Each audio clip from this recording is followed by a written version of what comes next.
Assalamualaikum warahmatullahi wabarakatuh. Selamat sore anak-anak saya. Bagaimana kabar kalian pada sore ini?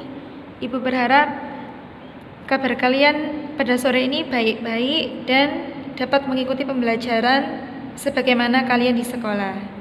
Nah, pada sore ini Ibu akan mengulas kembali tentang materi lembar kerja peserta didik kita yang dibuat dengan model terpadu tipe connected berbasis pendekatan saintifik, di mana nanti ada langkah-langkah pendekatan saintifik, ada mengamati, terus menalar, terus menanya, mengkomunikasikan. Nah, itu akan kita lakukan bersama-sama.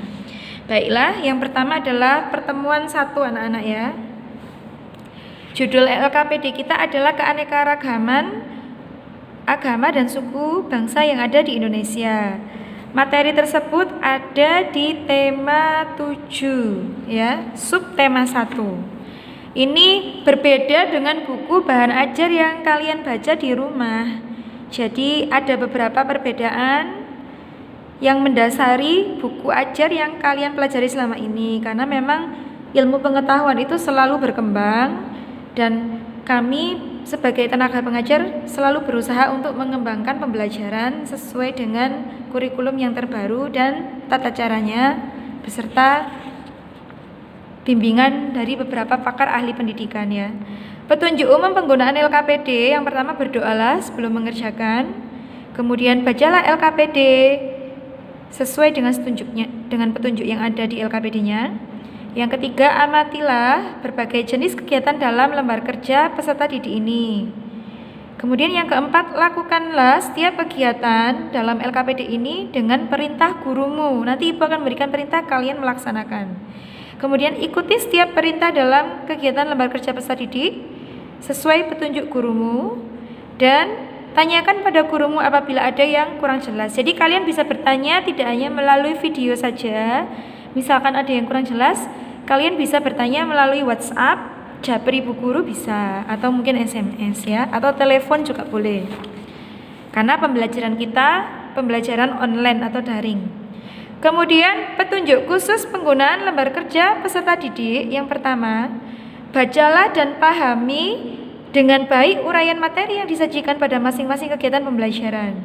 Apabila terdapat materi yang kurang jelas, segera tanyakan pada bu guru. Kemudian kerjakan setiap kegiatan diskusi soal latihan dengan baik untuk melatih kemampuan penguasaan pengetahuan konseptual dan literasi lingkunganmu. Kemudian yang ketiga, untuk kegiatan diskusi yang berisi praktek itu kita lakukan tanpa berkumpul dengan teman yang lain. Jadi kita pembelajarannya memang terpisah, karena memang saat ini terjadi wabah corona, kita tidak bisa melakukan interaksi dengan orang lain ya. Kita harus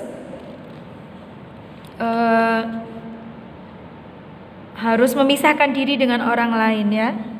Kemudian untuk kegiatan diskusi, jika sudah selesai dilaksanakan, diskusinya bisa melalui WhatsApp, tanya jawab, video Google Meet ini, atau mungkin dengan video call melalui WA juga bisa. Jadi banyak alternatif anak-anak untuk pembelajaran kita. Karena keterbatasan ruang dan waktu kita tidak bisa bertemu, kita menggunakan teknologi saja. Pertemuan pertama anak-anak, sambil menunggu yang lain ya. Pertemuan pertama itu coba kalian amati ya, ada beberapa gambar suku-suku yang ada di Indonesia ya. Nah, yang pertama itu adalah suku Dani dari Papua ya.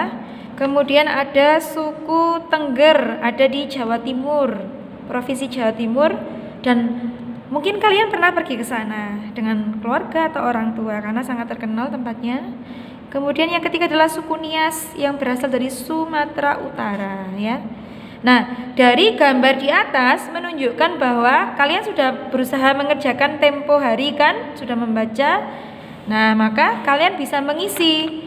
Dari gambar-gambar di atas menunjukkan bahwa keanekaragaman suku yang ada di Indonesia, itu jawabannya.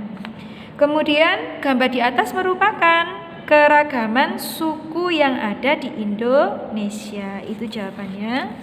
Kemudian kita balik ke halaman berikutnya.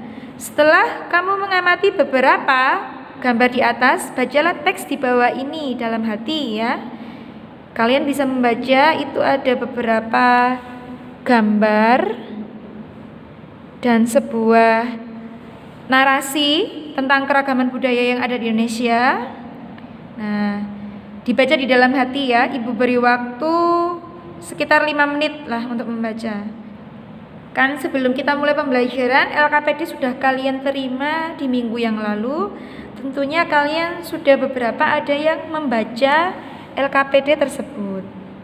Jadi ibu sangat senang kalian bisa belajar di rumah, belajar mandiri, mendapatkan tugas dari Microsoft 365, juga melakukan interaksi dengan video conference seperti ini anak-anak ya. Nah, setelah kalian sudah membaca, bentuk kebudayaan suku Minang dapat dilihat pada tabel yang ada di sampingnya. Kita balik halaman berikutnya. Ada tabel bentuk kebudayaan suku Minang. Bentuk kebudayaan itu macam-macam anak-anak, bisa berupa bangunan, alat musik, tarian daerah, terus makanan ya, dan mungkin cerita rakyat atau hasil kebudayaan di sana ya. Nah, dari suku Minang itu ada bangunan yang disebut rumah gadang. Kalian bisa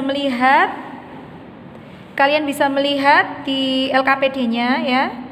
Kemudian alat musiknya berupa talempong dan saluang. Tariannya adalah tarian persembahan. Itu kalau ada tamu datang, tamu penting, akan ditampilkan tarian persembahan itu. Dan yang terkenal kita sering melihat di televisi itu tari piring, di mana piringnya dipegang di tangan itu tapi tidak hilang, tidak jatuh piringnya, tapi bisa sambil menari-menari itu piringnya tetap menempel di tangan, karena itu bukan sulapan atau magis, tidak, tapi sudah terbiasa mereka memegang piring tersebut sehingga ketika mereka menggerakkan tangannya itu piringnya tidak jatuh. Itu sudah merupakan latihan yang berulang-ulang anak-anak ya.